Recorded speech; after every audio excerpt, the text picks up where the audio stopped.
live via Skype and brought to you via YouTube. It's the hashtag Wrestling Podcast. I'm your host, Turnbuckle Jim, and with me this week, straight out of Carolina. The Heart Blake Kid coming at you right from Flair Country. Woo, woo, woo. So you're gonna welcome Flair back with open arms and treat him like family now he's been kicked out by his own daughter. We can assume so. Will the paternity tests go up, and as well as the number of woos? Indeed, something like that. Anyway, folks, we're gonna go ahead and review this month's pay-per-view, which was Extreme Rules 2016. Just well, I wouldn't say I guess there's a kind of generic gimmick to it where most matches are extreme, not every match, but in fact, there's only like one or two extreme matches in this entire card. Holy crap! Yeah. The other, I guess they have unorthodox rules or stipulations for some of them anyway. Yeah, there wasn't really anything too exciting. Anyway, we're just going to break it down match by match, give our full, I guess, kind of review the pay-per-view as a whole, and then kind of go through the state of the WWE going forward until Money in the Bank, my favorite gimmick but least favorite payoff match. So Right. let's go ahead and go through this. So we start out with Baron Corbin defeated Dolph Ziggler on the pre-show in a no DQ match after a crappy low blow to the nads. Yeah.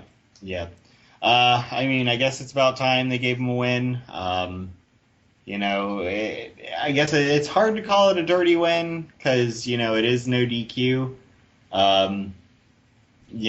Shameful, I suppose, all the same. Shame. But I guess it befitting for someone who is a heel like Baron Corbin, I guess. And, the guy can't really put himself over as a heel that much without doing something overt like hitting a guy in the balls. True. So. But I think, honestly, as being like one of the bigger guys in the company, he's like the most boring person in the ring to watch. He's just dull.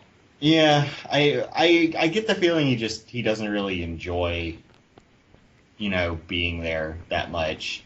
And like that's such like a cop out to say for like because everybody's, been to like a job where it's like, so-and-so does great, but he just doesn't really enjoy being there. And it's like, well, yeah, of course I don't. It's my job, but I get my work done. But I mean, with this, it's when you're a performer, it's obviously, incredibly different. Yeah. Yeah, he's really not been in a performance. He's just kind of going through the motions and not really been being that exciting. So. Right, especially when you compare him to somebody like Kevin Owens, who's like a thrill to watch. Oh like, my goodness, Kevin Owens is a guy who really enjoys what he does, which is entertain the hell out of me. So anyway, moving on, we have the introduction match, which is the Club. Yep. I guess we're going to call them. Carl Anderson and Luke Gallows defeated the Usos. Jimmy and Jay Uso still can't tell those two apart. And a tornado tag team match. Okay, I guess there was a gimmick to this. I just completely wiped these guys. Yeah. Like, it was so one-sided throughout the entire time, and I guess that's all right. I'm okay with being a one-sided match. I'm glad they're putting the Club over. Hopefully they'll dominate the tag team scene, eventually maybe going against the New Day. But yeah, I mean, Jimmy and Jay, they're really good supporting characters in a bigger storyline, and this is pretty much the best role for them right now. Yeah. Anyway, moving on. We have the match of, well, probably the worst match of the night. Rusev defeated Kalisto? Yes. Kalisto. Via submission to win the United States Championship again. Thank God we have a legitimate champion. Yeah, I mean, which isn't to say, Kalisto wasn't all right. I just see there's only so far the flippiness will go, I suppose. Like, you can't really base your entire personality on that. Yeah, and putting the belt on Kalisto as well just didn't really make much sense because, number one, he's a tag team wrestler. Granted, he's smaller than a lot of other guys, too. But it doesn't really hold him back. But he's a tag team wrestler, and he's really that guy who, like, everybody wants him to have the push. Like, there's a guy that, everybody was just like, oh, we're really excited about this person, and he really, really needs to get a belt, so let's give him the United States Championship. So it really didn't feel that, he felt like a very transitional champion. They just didn't know who to transition him to. Except now they're giving Rusev that big push, and he doesn't. Of course, he's evil foreigner gimmick, but it's kind of toned down a little bit. Right. He's more about like they asked him. Did you watch like the whole pre-show? I caught most of it. I caught Okay. the tail end of it. Did you go to the part where they were doing the Twitter questions with I Big did. E? I Okay. felt that was a that was a high point of the pre-show. It I was, yeah. personally was laughing my ass off. Yeah. I thought it was great. Well, like the fact asking the question, like, what's your favorite part about America? And just like the opportunity, because Americans are so lazy, they won't even take their own opportunities. I thought that was pretty cool. But yeah, so hopefully, I mean, there's of course speculation. John Cena's coming back next week. He'll be taking on Rusev for the belt. Saying, no, it's my belt. I didn't lose it to Alberto Del Rio. And those guys were in a really good feud last year. So Yeah. I'm hoping. Well, I mean, Lightning can't strike twice, but it's going to be interesting to see what happens. I mean, I'm hoping it's good TV and not just like rehash the same old crap. Right. You're not American, so that way John Cena's going to beat the crap out of you. So. Right. Right. But yeah, we can hope. I mean, this is of course assuming that they throw John Cena after the U.S. Championship and not like make him going up for the Roman Reigns. They just keep on kicking out of each other's finishers. What the hell? Yeah, why not? Yeah, it's just gonna be like a match that never ends. That'd be something. After 29 spears and 30 attitude adjustments, Cena finally wins. All right, so we have next up the Tag Team Championship match. No gimmicks. It's the team of the New Day defeated the Vaudevillains to retain their championships. And actually, what was to be the shortest match of the night. Yeah. I will say, on the one hand, I was pleased to see the team of Big E and Xavier Woods for a change. Yeah, different than no Kofi. That's weird. Yeah. On the other hand, I felt like this match was a letdown. I feel like the Vaudevillains really could have played up their more like dastardly manners. Dastardly. I guess that's the best word. Yeah, that's the best word for them. Yeah, I felt the same thing too. I really felt that they were not presented in a strong way, and it really was a big letdown. There was nothing like in terms of outside interference. Well, it was a little outside interference, but there wasn't really anything to make it, put the Vaudevillains over. Maybe they're just gonna deep push them a la the Ascension, but yeah, overall I did feel like a big kind of a letdown for these two excellent teams. Yeah, and I mean I guess there's only so long until the New Day sort of gets turned on in like the sort of John Cena sense where it's like, okay, well, it was one thing when these guys were winning constantly because they were cheating. Right. But it's another now to be like, okay, well, because I always felt that, the strongest, in my opinion, that the tag team division has ever been in the WWE was back when Edge and Christian, the Hardy Boys and Dudley Boys and Too Cool and stuff like that were constantly feuding, and It seemed like the titles were changing a lot too. Yeah, for the tag team championship, the titles do tend to change a lot more frequent than the mainstay belts, and they've had them for quite a while. Yeah, you do kind of feel like that was like the late 90, between like 99. It was like 99 to 2001. Yeah, around that era. I mean, they had lots of great tag teams. Yeah, I would say like that was probably the height of the tag teams because they had Edge and Christian, the Hardy Boys, the Dudley Boys, the Disciple, the Acolytes, APA, and stuff like that. Yeah, they had. I mean, there was just tons of great teams that went through at that point. Yeah, you really don't see that. I mean, there's a lot of great teams right now. I think a lot of them have talent, but they aren't moving the belts at all from the New Day. It's just they're just keeping them and monopolizing them. So yeah, I think that's stagnancy. Stagnation. Yes, thank you. Mm-hmm. Yeah, that definitely is not helping out the tag team scene right now. They really need to get the belts off them and promote somebody new, and then keep on switching the belts because I understand these days you want to have a single champion for a while so you can kind of build the stability. But man, this is just really they really needed to drop them at some point. Right. All right. Anyway, moving on to match of the night, perhaps match of the year, which is The Miz defeating Cesaro, Kevin Owens, and Sami Zayn in a fatal four-way match for the WWE Intercontinental Championship. Yeah. Yeah, this is easily my top 5, if not match of the year. 18 Yeah, minutes, 18 as seconds. Miz in a match of the year contender. Who'd have thunk it? But Yeah. I mean, strong opening. Like Yeah. Sami Zayn just like beelining and haluva kicking Kevin Owens right in the face. That was Like great. it was like, all right, cool. Well, I'm settling down for this one. Yeah, it was 18 minutes, 18 seconds, and I was not bored at all during this match. Mm-hmm. It was, I mean, the good thing about Fatal Four Ways is you bring guys in and out, to go ahead and continue the action and have people resting on the outside. So, and they can do like then they did the triple suplex or the double suplex on each other and the suplex powerbomb. I don't know what they call that, but it's an awesome move from the top turnbuckle.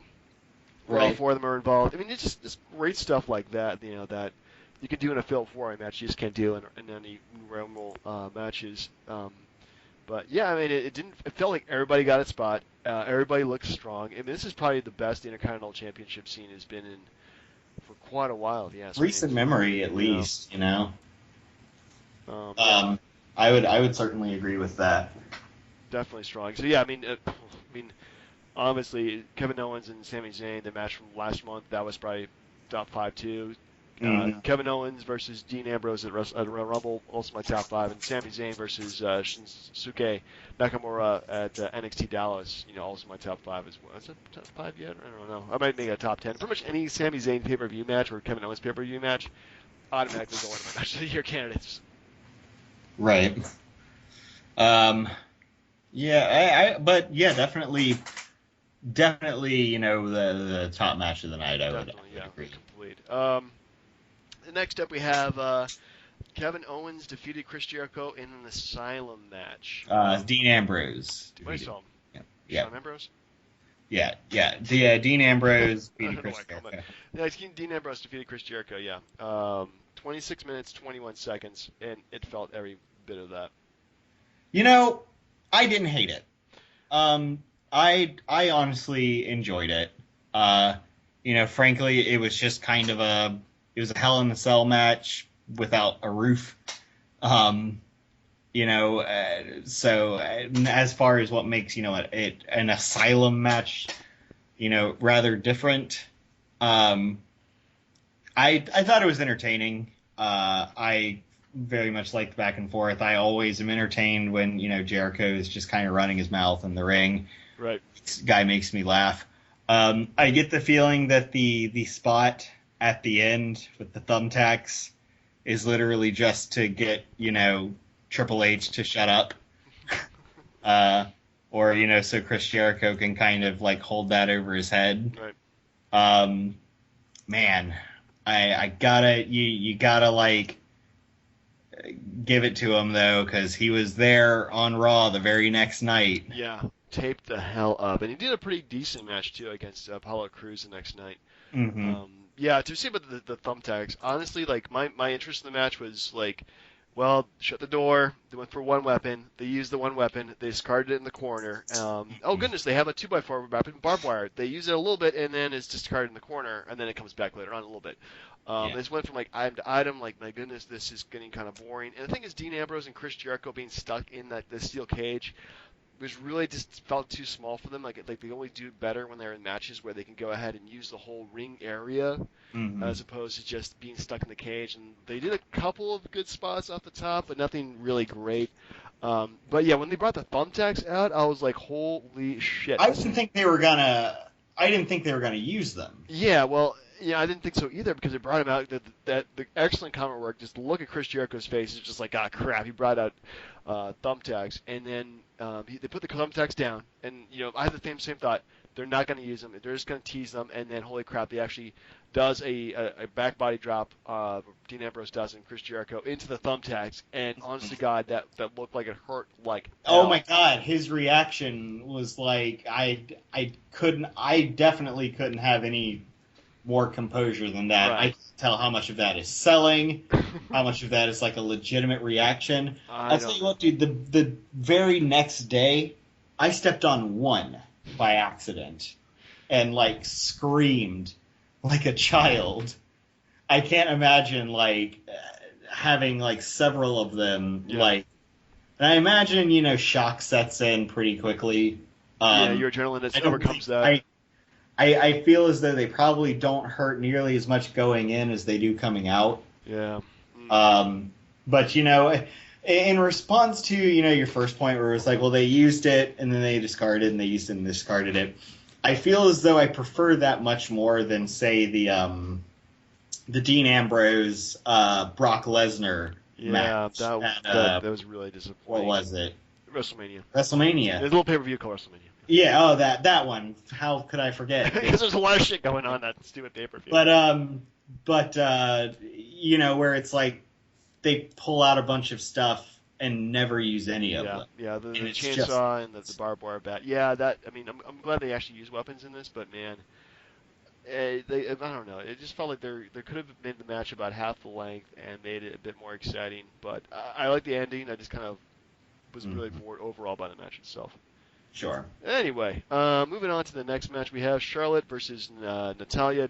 Charlotte defeating her in a submission match at 9 minutes 30 seconds, thanks to interference by Dana Brooke. I don't get that. Out of nowhere, really. I guess she's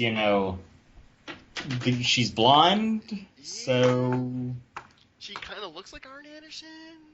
I don't know. I don't know. Yeah, that whole ending really left a bad taste in my mouth. Just like, how are we going to screw over Natalya and keep Charlotte as the champion, but not keep her looking strong?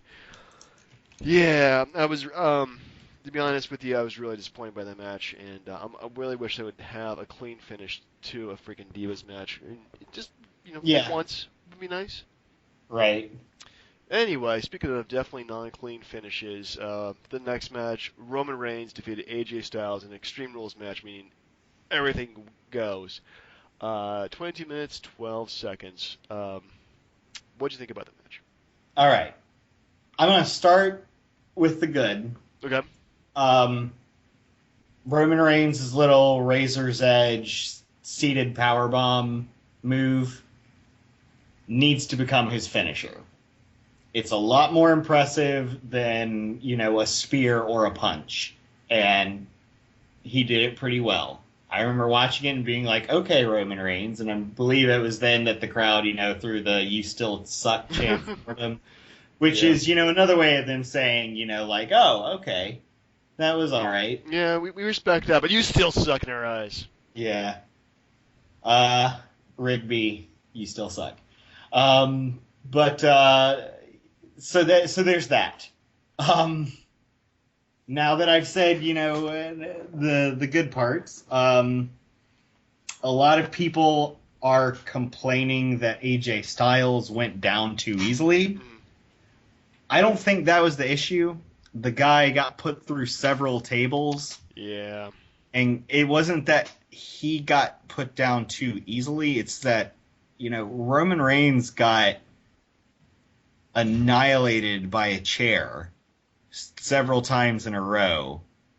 And one potted plant put Dean Ambrose in the hospital. Quote unquote, kayfabe wise. Right. I mean, I guess Roman Reigns has that armor on or whatever the hell. The protective vest he doesn't need. Yeah. Yeah, looks stupid. But, I mean, come on. Like, nobody's that strong. Like several hits like that, maybe The Undertaker could squeak out a win after that. Right. Maybe 1998 Kane could have squeaked out a win out of that. But, like, the fact that he hit a spear basically, like, while he had one foot in the grave just doesn't make any sense to me. And, I mean, I'm not going to pretend like I'm disappointed because I knew that they weren't going to give the title to AJ Styles. Right. But I mean, it's just one of those things where it's like for as much as people complain about John Cena being Superman, like this was ridiculous. Yeah, I agree. I mean, I think that the whole like at the very end, he just goes nuts with the steel chair and just wails upon Reigns. I mean, yeah, he did hit him like 4 or 5 times with that chair. Reigns comes up and just hits him with the spear and then wins the damn match. And I am just honestly, I liked the match until the very end. I Yeah. liked the brawling on the outside, going through multiple tables. And when I saw 3 tables up, I was like, you know what? There's 2 out of 3 of them, or 3 out of 3 are going to go down. Um, and I thought that was all very well done, but the ending just yeah, it felt like really, really like lame. Like it's like one of those video games where the person was like combo and there's like combo breaker. Right. That's what it felt like. And Or like when you beat a boss and then it goes to the cutscene and they're like you know kill them anyway or yeah, something. like we are still strong enough to kill you. Yeah, it felt like that, and yeah, so that sucked. The ending of the match sucked, but the end of the pay-per-view did not. Right. CrossFit Jesus returned to us as was prophesied. That's new, man. I like it. Yeah. So was glad to see Seth Rollins return. Yeah, that was a perfect time for him to return too, because I hear that like June he was going to return or something like that, but now it's good. It sets up the next pay-per-view, him versus Roman Superman Reigns, Yeah. and that may be the feud that's going to continue all the way to the SummerSlam. So Yeah, I'd be okay with that. I'd be okay with it too, as long as they brought in. I mean, there's at least backstory there. Yeah. So yeah, at least they have that. So overall, what kind of letter grade would you give this pay-per-view? I forget what I gave Payback. I want to say it was like a B minus. Yeah. I like 2 of the matches. The rest of them seem to be, better than a little bit better than Raw matches. So I would go with. Man, I don't know. That one Fatal 4-Way match is just so good. I'm gonna give it a B, just pretty much on merit alone. The rest of it didn't tick me off too badly, but yeah, the match was just too damn good. Yeah, I would go with the B minus as well. Like it was slightly below average. There were some really like great stuff in there. The ending obviously got me hyped for watching Raw the very next night, which honestly is what they have to do. There have certainly been pay-per-views that I watched and I'm like, I don't even care anymore. Yeah, it's like okay, what kind of ending is that? But yeah, that was a good ending for it. It was a good strong ending. Hopefully, I mean, it hasn't really gotten better on Raw, but it's at least interesting, right, to some degree. But a lot of the same old. Anyway, speaking of the same old, what questions do you have for me, and what questions would you like to answer about the future of WWE going to the next month? All right. Well, I've got 3. Okay. First one is, and this kind of is mentioning a subject that we brought up earlier. Who can basically stand toe-to-toe with the New Day at this point? Who is like a viable threat to win the tag team championship? Well, that's a great question. Probably the best like tag team that's coming in right now is the Club, Gallows and Anderson. They're looking strong. They're beating up other tag teams. So I think they're probably the best contenders. They're kind of on the other side of the storylines than the New Day is. Right. Maybe Enzo and Cass will come up really quickly and beat them for that because, I mean, it's kind of hard to face versus face. You really don't want to have them to be champions with each other. Right. So yeah, maybe those 2 teams I think are probably the best 2 shots at this point. The Dudleys are just I hate to say the word nostalgia act, but that's what they feel like. They're just kind of jobbing to everybody else. Yeah. There really hasn't been like another strongly booked tag team. I would say League of Nations like 2 months ago, but those guys fell apart pretty quickly. Mm-hmm. Just ridiculous. So yeah, who do you think would be has the best chance of winning the belts? I honestly had not considered the Club. Yeah. Because it was one of those things where it's like, oh yeah, they are a tag team and not just bodyguards, and they're not even that anymore, really. But yeah, I'm going to have to agree with you on that. I would like to see the Club sort of take the championship there for a while. Um, yeah, I could definitely see that working out. Right. I would love like 6 months down the line, to see a again. I swear one of these days I'm going to go through a whole podcast without mentioning Finn Balor, but it'd be pretty sweet like 6 months down the line to see kind of a straight edge society sort of thing going on where it's like all of them are kind of holding a title. Yeah. Be interesting. Yeah, that would be interesting. Could happen. We'll have to see. I don't know. The use of factions these days has been kind of limited. Well, in the last 2 months or so, because it seems they had like League of Nations just fell apart. Well, actually, that brings into my first question: where the hell is the Wyatt family? Well, Bray was injured. Right. But he's apparently coming back relatively soon. Good. He's, I guess, doing voices for Fallout 4 DLC. Is he? Yeah, apparently. I haven't actually. I love Fallout 4, but I haven't purchased any of the DLC because I've been doing other stuff. Yeah, apparently he provided a voice for a character on some DLC. But yeah, I imagine he'll be back soon enough. Hopefully, because man, honestly, like if they come back looking strong and have good matches against, like say Roman Reigns or other members, I think it'd be pretty cool. Mm-hmm. All right, your choice for Money in the Bank. Oh man, who do I want to win Money in the Bank? Mm-hmm. Kevin Owens. All right. Yeah, that's my straight answer is Kevin Owens because honestly, that guy could get really over just having winning the title I think would be huge for him. He definitely deserves it. He is the next big thing, whether the WWE recognizes it or not. But him winning the match against AJ Styles on Raw I think was pretty big. Hopefully, and that was a fantastic match. Too. It was a fantastic match. Considering those two guys had done everything last night, they just went out and did another excellent match. It's kind of insane. Uh-huh. So maybe they're pushing because I think him as the main eventer, like he can do some amazing matches. So I would be really surprised if he didn't win the championship by WrestleMania. All right. I'm gonna go with Dean Ambrose, and frankly, it'd be a thing where I'd really like to see him win it and cash it in during that main event and turn it into a Shield 3-way Rollins versus Ambrose versus Reigns title match. That would be really cool. They've done other like kind of 3-way matches with each other before, but not 3 or 4-way matches, but they haven't done like a 3-way match where it's just them. Right. So I would really love to see that. I think you could really make a that'd be one hell of a pay-per-view. Mm-hmm. Anyway, my next question for you, Cody Rhodes. Yes. Have you been following what happened to him over the weekend? I did. As far as I'm aware, he asked to be released. Right. And they acquiesced that request. In which case, good for him. I'm sad to see him go. He seems like a very, very intelligent guy.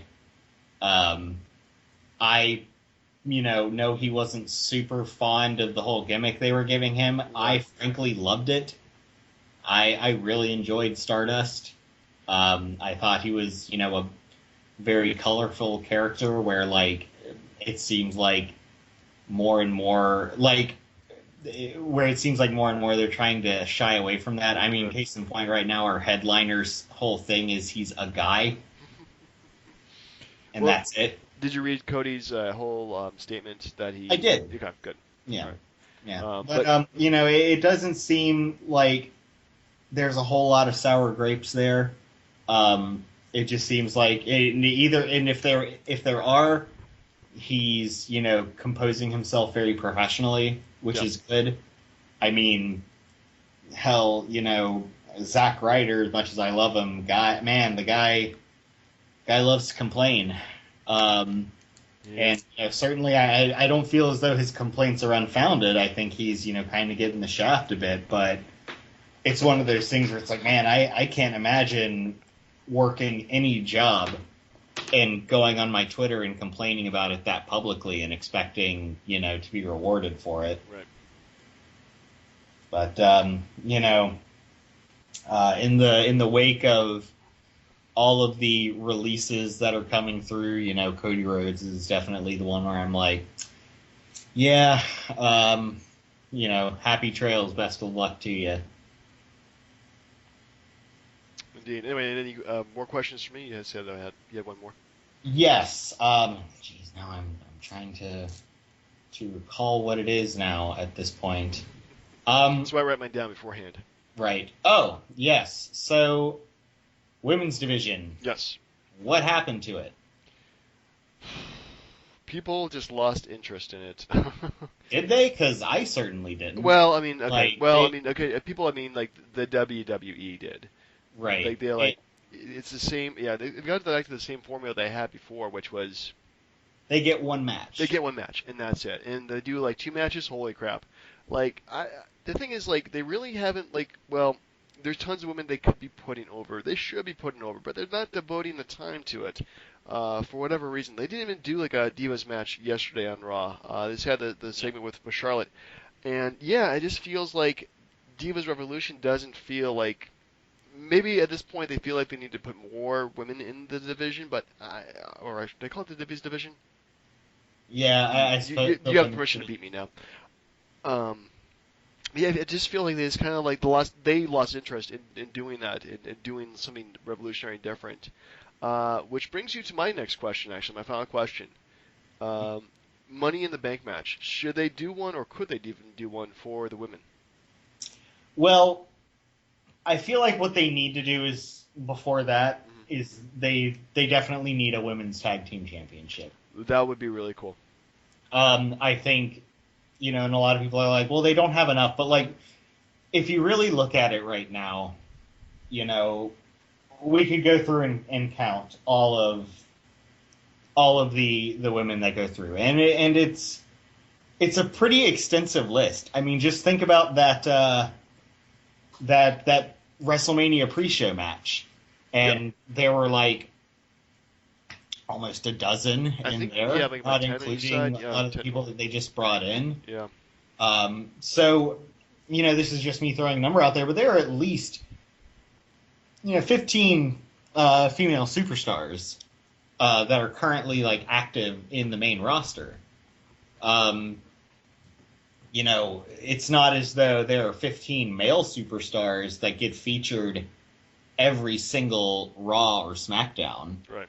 It's, maybe more like 8 or so. So I think that it could easily be done. I'm not sure why they haven't yet.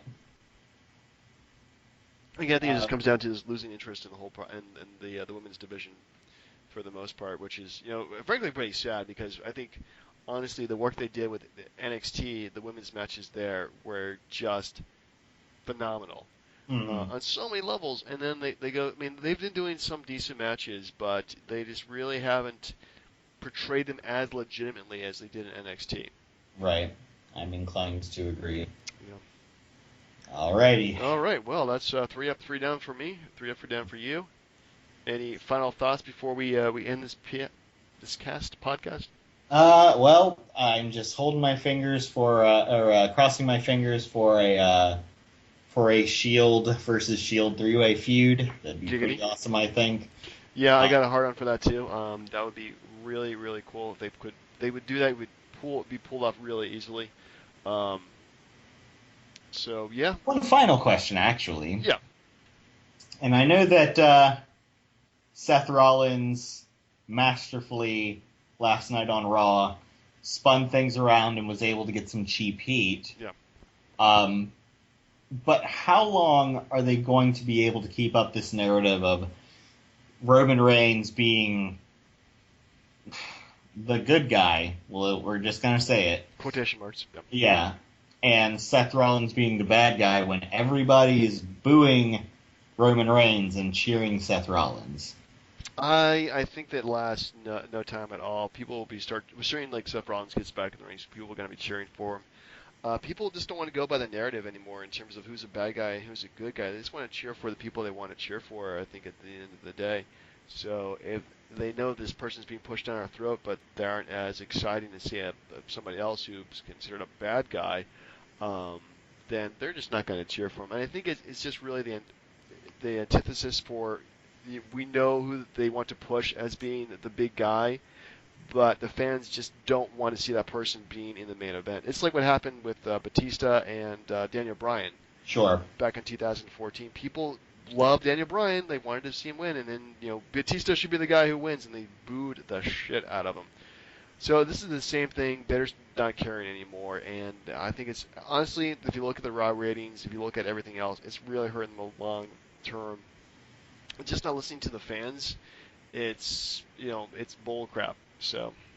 Yeah, and provided that they do you see it as, is it going to be something where Rollins does like a face turn, or is it just going to be like the New Day and they just stopped being heels very suddenly? We'll see how this progresses, but I'm hoping seeing how things get over, and we have a few months. SummerSlam is about 3 months away from here, so we'll see what happens. All right. Well, until then. All right. Well, later on, buddy. Have a good one. You too.